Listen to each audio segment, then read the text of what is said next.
날마다 솟는 샘물과 함께하는 오늘의 큐티 시간입니다.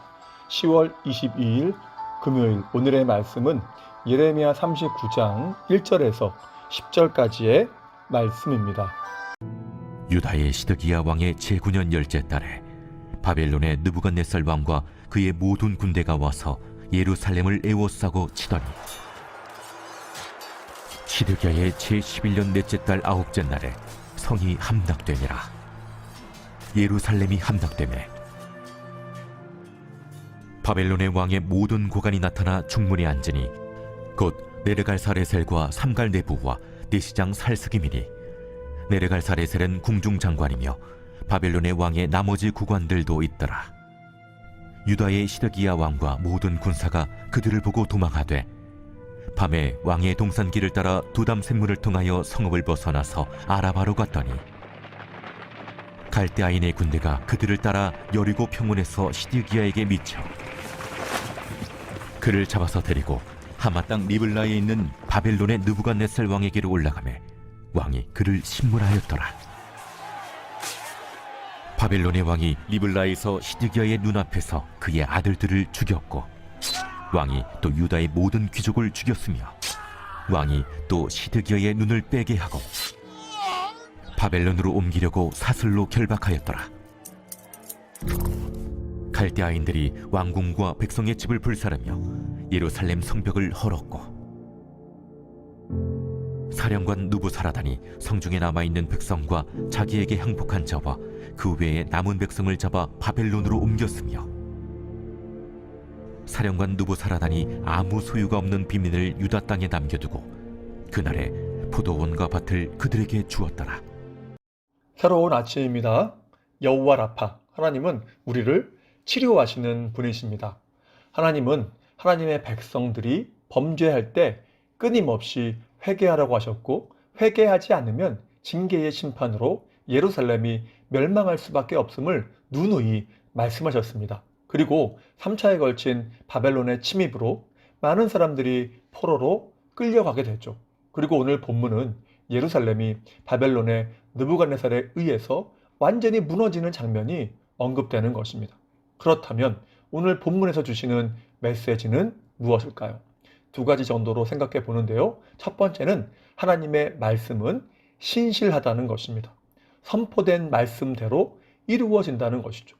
오늘 본문은 하나님께서 예레미야를 통해서 하신 말씀이 그대로 성취되는 것이 언급되고 있습니다. 1절 2절에서 이렇게 말씀하죠. 유다의 시드기야 왕의 제9년 열째 달에 바벨론의 느부갓네살 왕과 그의 모든 군대가 와서 예루살렘을 에워싸고 치더니 시드기야의 제11년 넷째 달 아홉째 날에 성이 함락되니라.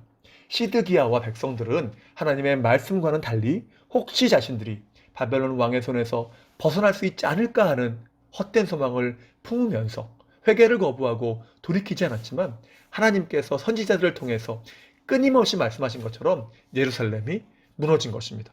말씀의 신실함이 드러난 것이죠.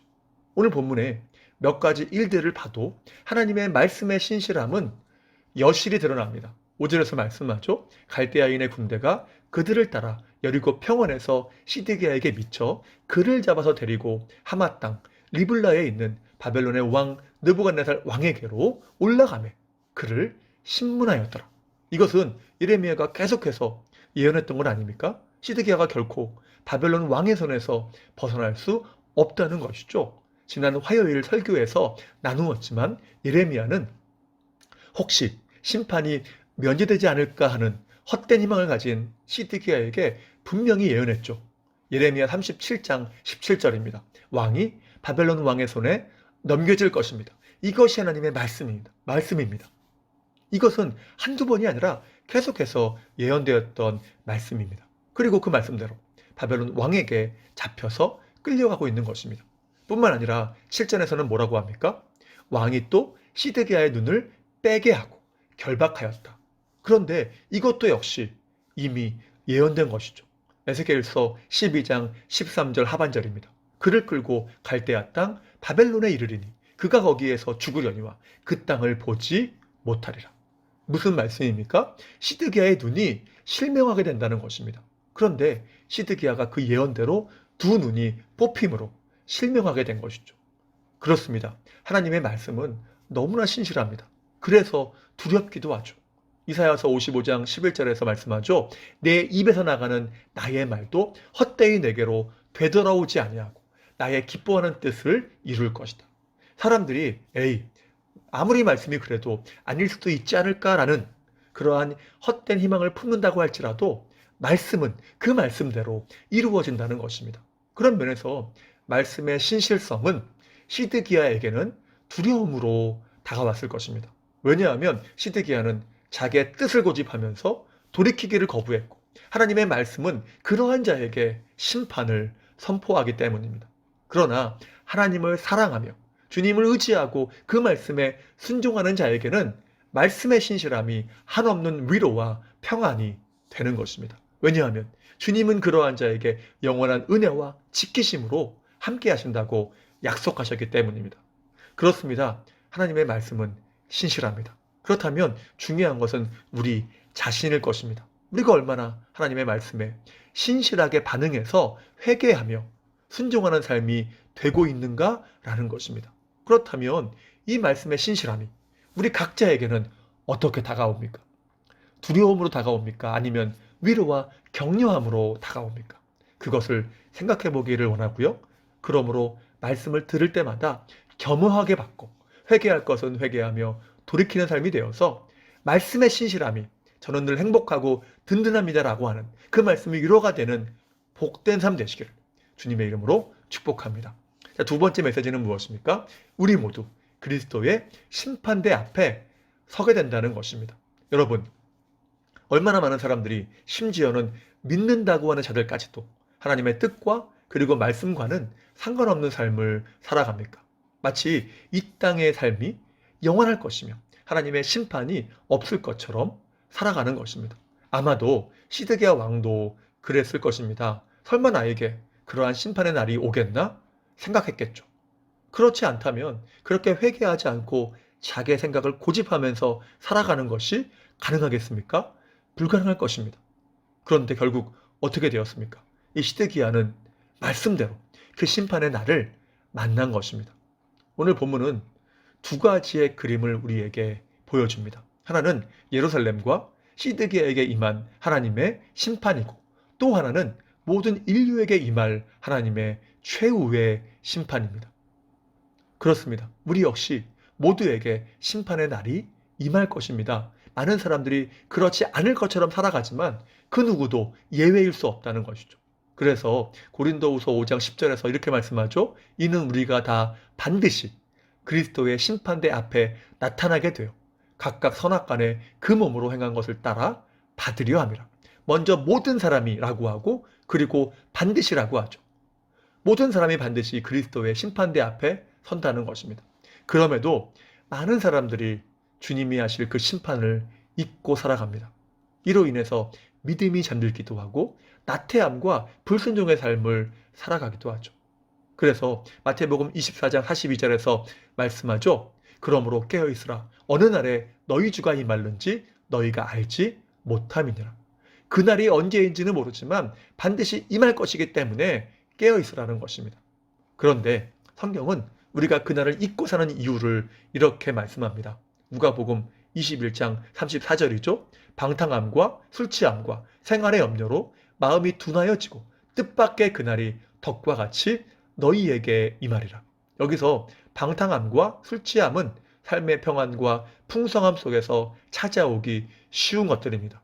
그리고 생활의 염려는 무엇인가 어렵고 부족할 때에 찾아오는 근심이나 두려움이죠. 시드기야도 계속 바벨론의 군대의 포위로 인해서 공경에 처해 있다가 애굽의 군대의 도움으로 일시적으로 포위가 풀리지 않습니까? 평화가 찾아온 것입니다. 그때 시드기야는 그 평안과 형통이 영원할 것이라고 생각했을 것입니다. 심판은 이제 없다 생각했겠죠. 그러나 심판의 날은 결국은 임하고야 말았습니다. 더욱이 그 날이 왔을 때에 그가 의지했던 성벽과 그의 군사들은 하나도 도움이 되지 않았던 것입니다. 다 무너졌고 다 도망가 버린 것이죠. 결국 주님을 의지하는 것이 아닌 것은 어떠한 것이든 심판날에 우리에게 전혀 도움이 되지 않음을 말씀하고 있습니다. 그래서 우리는 날마다 깨어 있어야 합니다.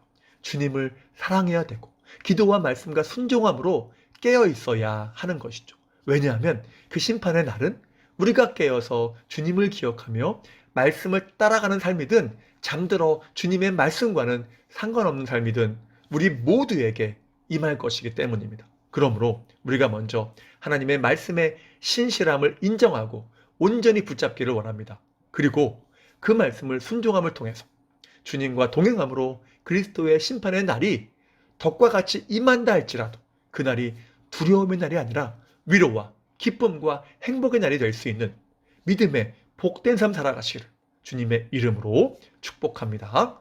그러면 다 같이 주기도문 하시고 주신 말씀을 붙잡고 간절하게 기도하며 나아가도록 하겠습니다. 하늘에 계신 우리 아버지, 아버지의 이름을 거룩하게 하시며 아버지의 나라가 오게 하시며 아버지의 뜻이 하늘에서와 같이 땅에서도 이루어지게 하소서. 오늘 우리에게 일용할 양식을 주시고 우리가 우리에게 잘못한 사람을 용서하여 준 것 같이 우리 죄를 용서하여 주시고 우리를 시험에 빠지지 않게 하시고 악에서 구하소서. 나라와 권능과 영광이 영원히 아버지의 것입니다. 아멘.